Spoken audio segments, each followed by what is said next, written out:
Well, welcome to a new Harry's Garage video, and we are back at Silverstone with Iconic Auctioneers. Now, that is a new name of Silverstone Auctions, Iconic Auctioneers. It says it on there.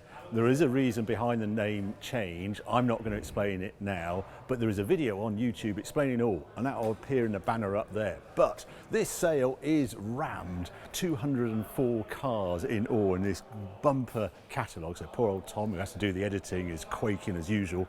There's 53 competition cars, and there's quite a number of cars come from direct from the McRae family. Colin McRae's cars included in this sale. I'm looking at, well, I can see the Legacy below me, and his first rally car, which is the Sunbeam, just down there as well.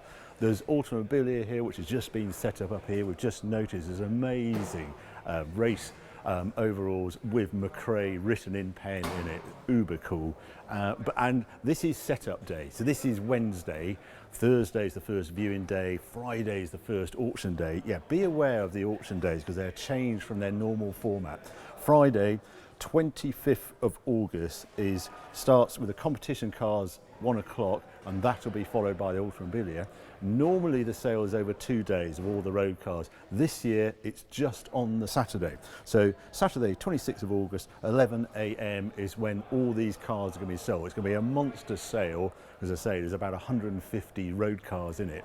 And I'm going to mention what lot number 1, which I couldn't, sorry, well, it's lot number 600 in the catalogue, but the first one of the cars, Lord of the Manor of Silverstone title. I've never seen, if you want to be Lord Silverstone, this is your chance. They're actually selling off Lord of the Manor of Silverstone, and it's estimated at £80 to £120,000. I did not expect to see that in the catalogue. Anyway, we're going to dive down there, excuse all the noise and all the commotion going on in the background because there's a lot of cars coming in, but I've just got a kickstart with some of the cars down that line there.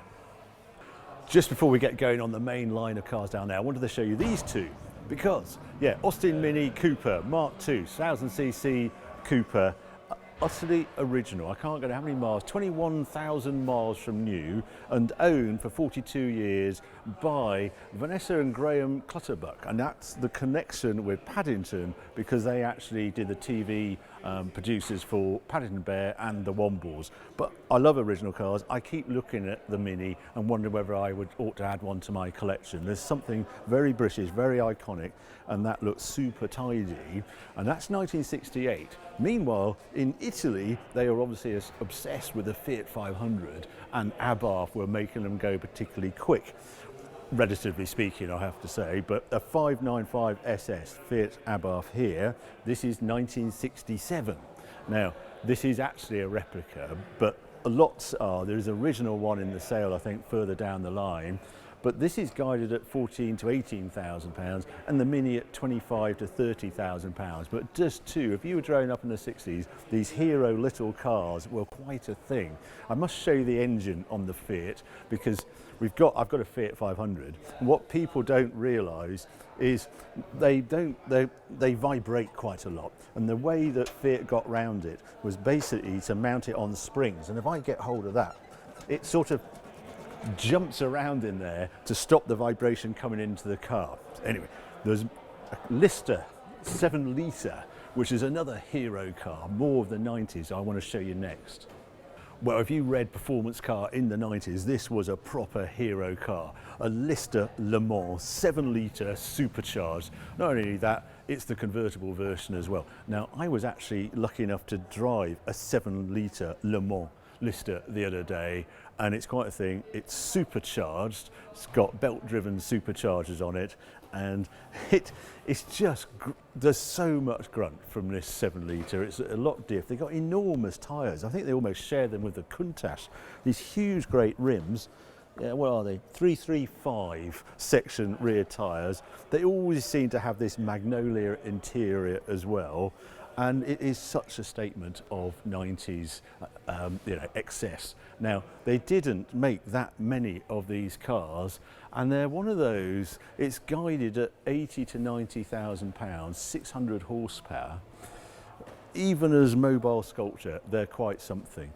Tom Lempful, who did my Jaguar Coupe, looks after quite a number of these. He says the only thing you've got to watch on it, if you're out in very hot climes, they don't have the best cooling because they basically shrunk the amount of air they can suck into the engine. If British climes, particularly this winter, it's not an issue, and with modern aluminium radiators that really helps. But it looks fantastic, and when they come up for sale there's normally a gaggle to buy them, and I quite understand it. That's lot 625. Another one I just want to mention here, this is an Alfa Giulia GTC, very rare. This is one of 54 of 99 UK supplied. Everybody thinks of the Alfa Spider, if you want a convertible, which is just down there, but this one was a convertible version of the Giulia. This is a 1600 one, and it's been restored, looks very smart, and guided at 55 to 65,000 pounds. I mention it because it's a very rare car. Be very interested to see what that makes. Another car I wanted to mention, this one, Porsche 914. Now, this is the 4-cylinder 2-litre version. There is a 6, but they're pretty rare in this country. Left-hand drive, all of them. I just like these. I think they're very good value. They look remarkably modern. This is 1973, and they're sitting at 25 to 30,000 pounds. They're the original Boxster. I'm not quite sure why they haven't actually started to get a bit of a following, but looks very smart. Lot 730 on that one, and they have a removable roof as well. Two giant bits of Americana. This is 2016, yeah, Ford Mustang, Shelby Super Snake. I mean, the crazy things anyway, Mustangs, but this one, yeah, 800 horsepower from this one.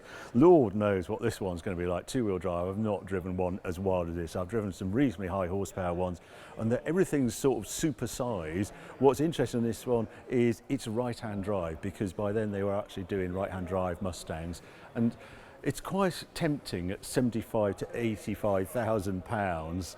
I've not seen one before. Perhaps I ought to book one in.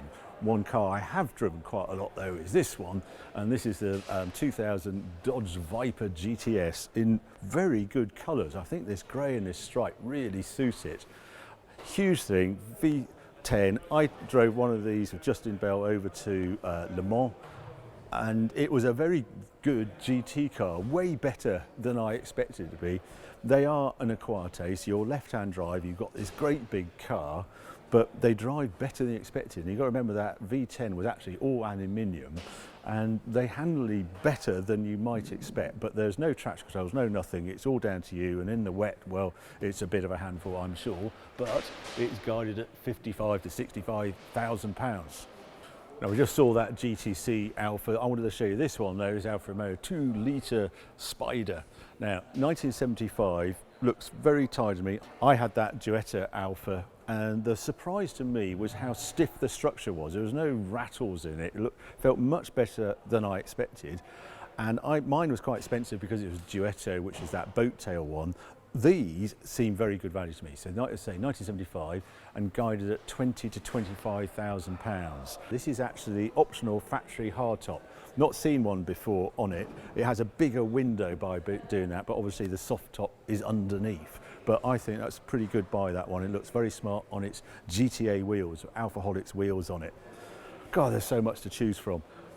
Mexico, I think I ought to feature this. There's a number of Nissan 240Zs in this sale.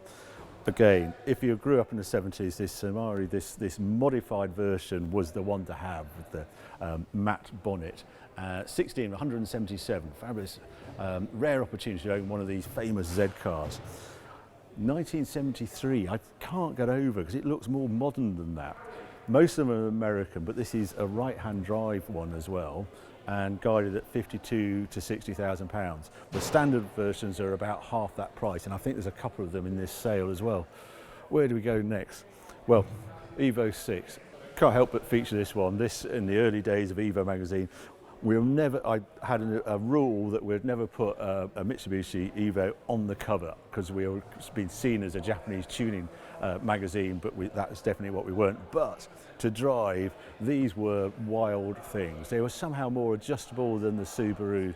There was this deadly rival between the two. This is a RS Sprint number 1 of 12, so dated as say 2000. They were knocking the door with 300 horsepower, these, and just looks terrific, this one. It used to come from rally art, hence I love the little red mud flaps on it that was very distinctive, and guided at 50 to 60,000 pounds. Always think about the Tommy Mackinnon editions and that sort of thing, but to drive, very special car.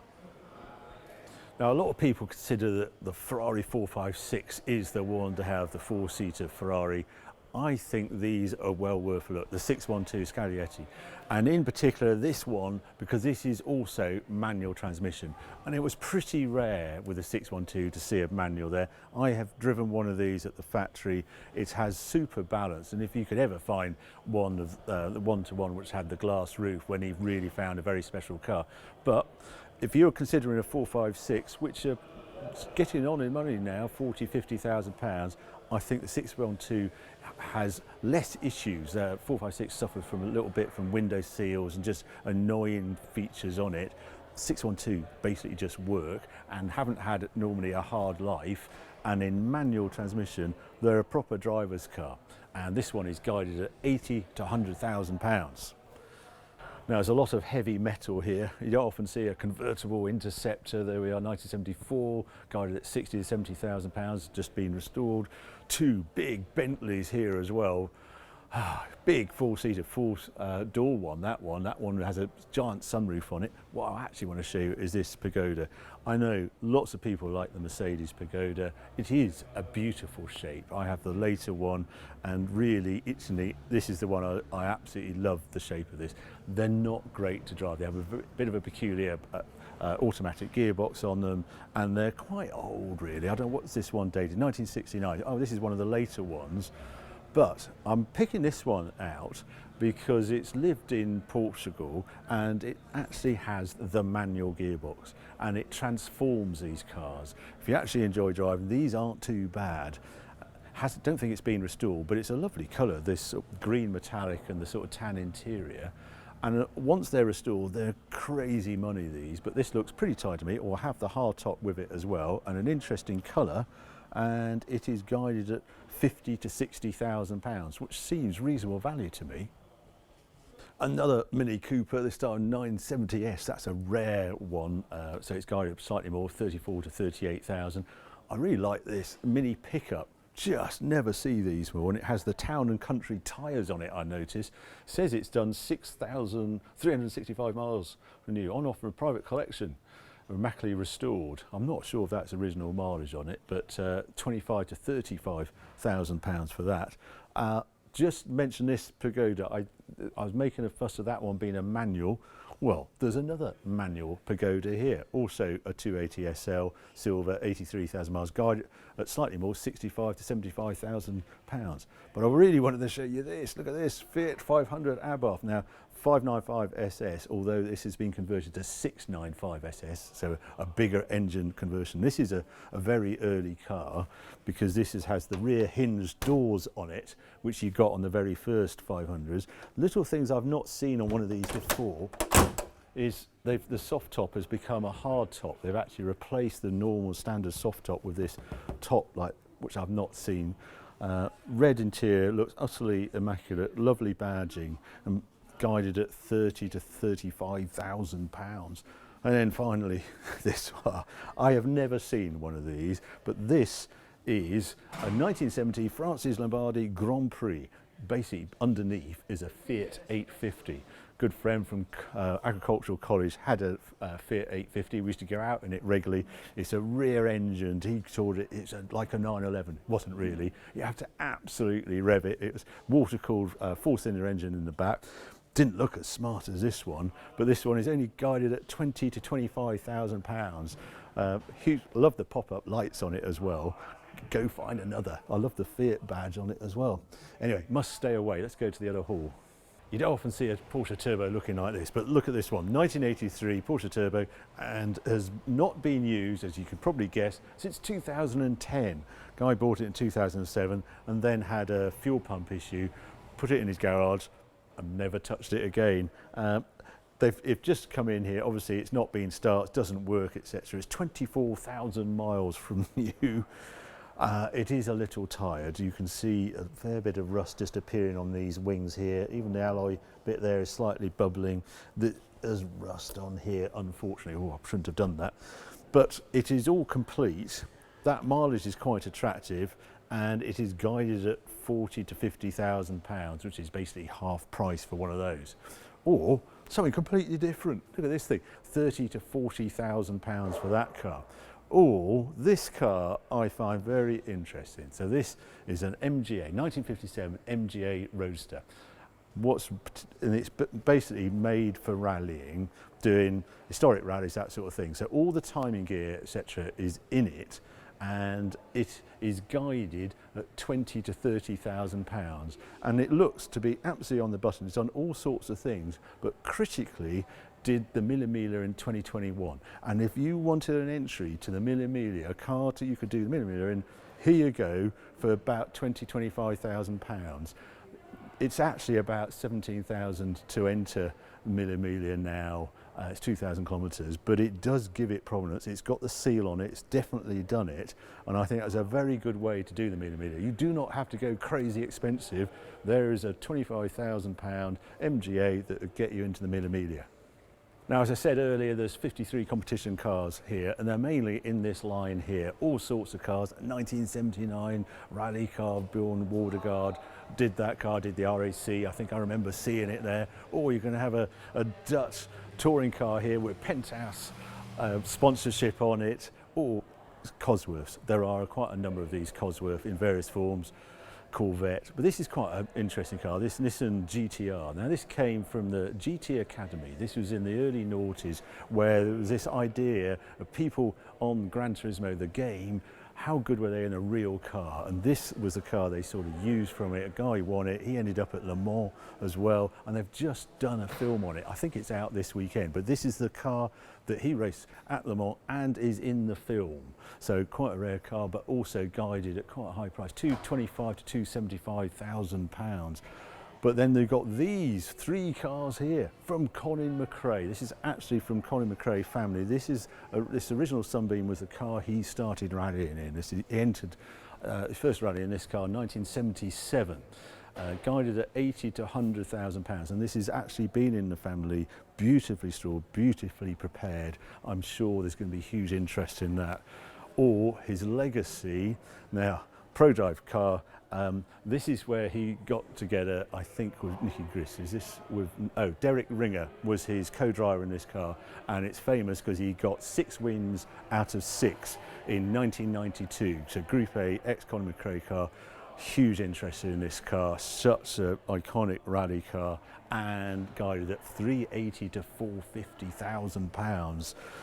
Very valuable car. And then this was sort of the last passion project of Colin McRae before he died. He wanted to go back to the Escort Mark II and had the ultimate rally Escort Mark II built, and this is the very car. So 330 horsepower from a 2.5 litre engine in this. Unbelievable prep on this car.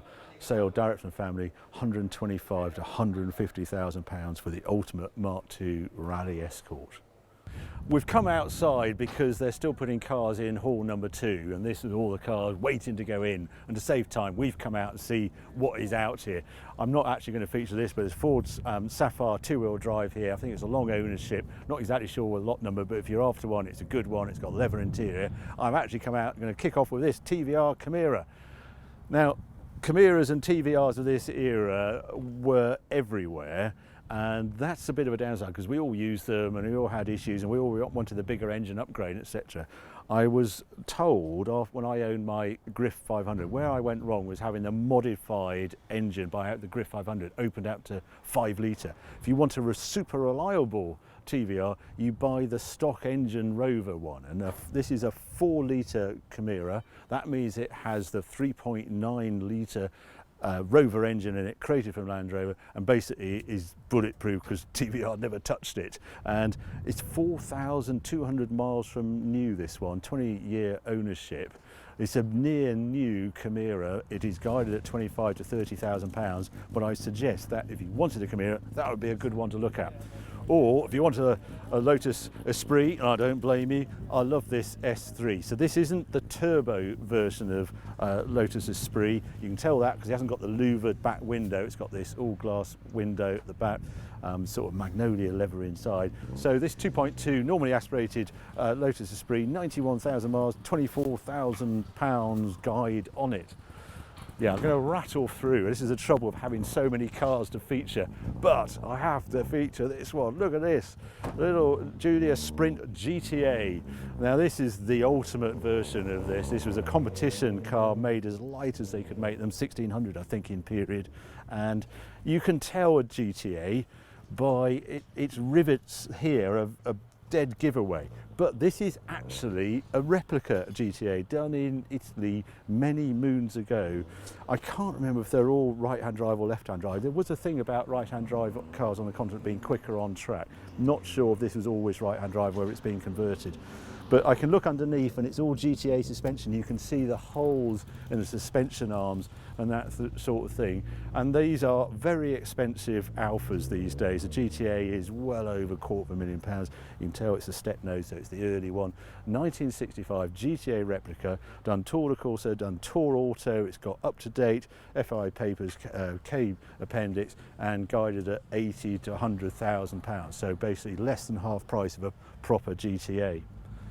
There's always some surprise at this sale. Oh, look at this one, Alfa Romeo A12 Transporter. So this is for transporting your race car, 1969, and actually guided, which seems really reasonable, at 25 to 30,000 pounds. How cool is that? But if you're after a two-door Subaru, well, there's quite a number in this sale. This one is an unusual car because this is actually a 1997 Subaru Impreza WRX STI Type R, one of only 20 homologation cars built by ProDrive for the 97 WRC. Basically, it was a recce car and incredibly rare, this one.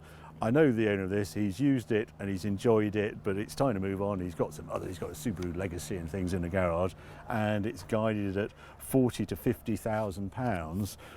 Or there's a Subaru P1, so a regular road car, again with ProDrive connections. They modify this one, it's less than 50,000 miles it says in this thing, 27 stamps in the dealer net, but also at 40 to 50,000 pounds. Unfortunately, the ultimate 22B, it hasn't arrived yet because Colin McRae's 22B is also in this sale. It's guided an awful lot of money, it's near £500,000, but it is number 000 of the run of 400 cars, but it hasn't arrived yet. But there's one more Subaru actually, just worth a look at, one that was always very sought after, and that was the RB5.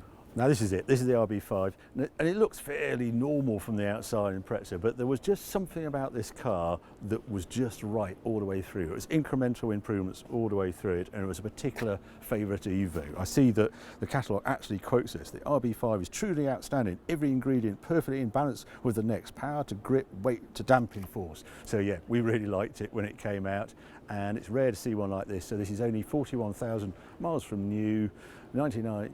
Impreza RB5 guided at 40 to 50,000 pounds. So it wasn't just Evo who thought they were really good, a lot of other people do, hence the value. Anyway, it's hot out here. Let's go inside and see what's happened in Hall 2.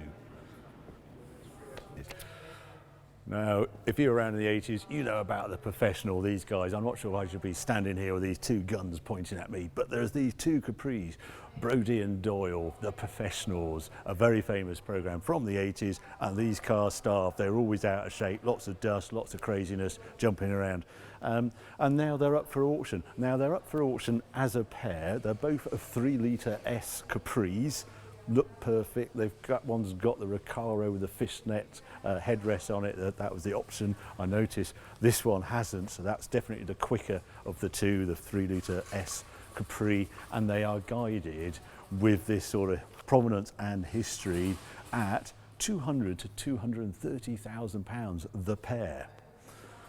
Special cars. Other ones I want to show you here. Oh, well, this is quite nice actually.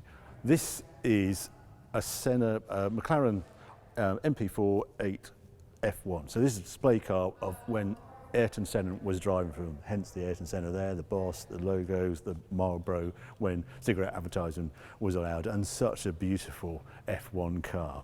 It also comes with full-size Senna helmet, replica helmet with it, and if you want this in your garage, well, it's not that badly priced, 60 to 70,000 pounds. Looks absolutely perfect to me.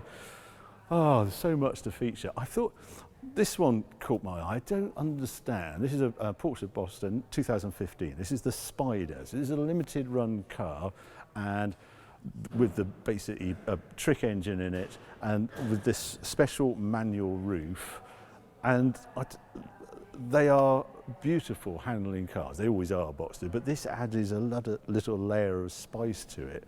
But they don't seem to be going crazy money, and I just think it's a very usable special car to have in the garage at 70 to 80,000 pounds. It's 7,500 miles from new. One day I think we'll look back at Spider prices being that and think, God, are they really that cheap? These aren't quite so cheap. This is, I just wanted to feature this 993 turbo. Obviously I had one, and the trick you look for in the spec of a 993 turbo, it had the X50 pack, because that meant it had slightly bigger turbos and intercooler and produced 430 horsepower instead of 400 horsepower. So, and this one has it 46,000 miles from new, and it also has the bigger spoiler. This is from the GT2, and this air scoop that came later on the S version, the Turbo S, guided at 130 to 150,000 pounds. It's very low mileage, Ferrari 550 down there as well. 456 manual, but yeah, it's a very interesting row of cars just down here. RS200, this one 6,000 miles from new, one owner car, looks absolutely perfect, 240 to 280,000 pounds. I'm not going to go into full detail on it because I featured one in the last video, but I've never seen one as clean as that, nor have I ever seen a full Escort RS Cosworth Motorsport Group N rally car like this one. 703 miles from new, basically locked away, has been around the world, created, basically untouched rally car. Johnny Smith did a video on this late break show if you want to see that, if you want to know more detail about that, but a real collector piece, just absolutely perfect as it left. But I didn't realise it was here. Here it is, the 22B of Colin McRae's. There was 3 prototypes made, and Colin got one of them, and what's really special about this is the number on the dash is 000-400. Colin McRae's from his private collection along with the other cars here. This will go nuts. 22Bs are worth a lot of money. Colin McRae's prototype 22B is the top of the list, utterly perfect in here, and as I said, outside guided at 400 to 500,000 pounds. Slightly more affordable, this Integrale in this pearlescent white, which was well sought after when it came out. This is 94, it's an Evo 2, and yeah, a lot of money, but 90 to 100,000 pounds for this. It's got the sort of blue leather interior, really nice. Just one more car, M3, E30 M3, 1989. What's special about this one is Schnitzer, when it was new, this was a German car, went to AC Schnitzer, and they put in their 2.5 litre engine, basically before the Evo 2 came out with a 2.5 engine. This has it, and I think in red it looks terrific. Guided at 70 to 80,000 pounds, which is basically what they're worth with the regular ones, but this has the enhancements of the Schnitzer engine in it. So yeah, a special car. There's more cars here than any other sale, but I hope you enjoy this sort of tour around. This is the star lot probably of this Silverstone auction sale, and it is the one of 7 competition cars that Jaguar bought out in 1961, and it was Sir William Lyons wanted the place the E-Type to make sure it was known as a true racer, so he gave out these 7 cars, or made them available to race teams, and this, along with the 6 other cars, went and did extremely well on the various circuits. They were mildly tweaked engines, I was reading it, polished heads, bigger valves, polished internals and that sort of thing, and Jack Sears raced this car as well. They are uber collectible now, these original cars, and very few, if any, of the 7 are in the condition that this one is in. So it reads if it's worth 59,000 miles from new and guided at 1.25 million pounds for this E-Type. So yeah, that's the sale. Now this is the Silverstone Festival is happening this weekend at Silverstone. It was celebrating 75 years of motorsport at this venue, so since 1948, and it's a big party it's turning into. It used to be known as Silverstone Classic, but now the Silverstone Festival, and they have bands overnight, they've got all the clubs outside, every type of car is here represented by the clubs. There's lots of events. There's also 10 hours of racing on track every day over this coming weekend. And I was just being told if you go to the Iconic Auctioneers website, then there is a discount code. You get 10% off for tickets if you want to come here as a family or whatever. But there you go, that's the sale details. Well, all my pick of cars here. If you want to know more details on cars, and it's well worth seeing the history of this E-Type, then go to the Iconic Auctioneers website. All the details are there. That's where you register to bid, and good luck if you're after any of the cars I featured here. And I'm sorry I can't actually do a video at the end of the sale to tell you what the values are, but all the values are put up normally within a few hours of the end of the sale. So if you want to know what things sell for, then again, check the Iconic Auctioneers website. That's the end of this video. Hope you enjoyed it. If you did, well, keep watching, keep subscribing. More videos coming along very soon.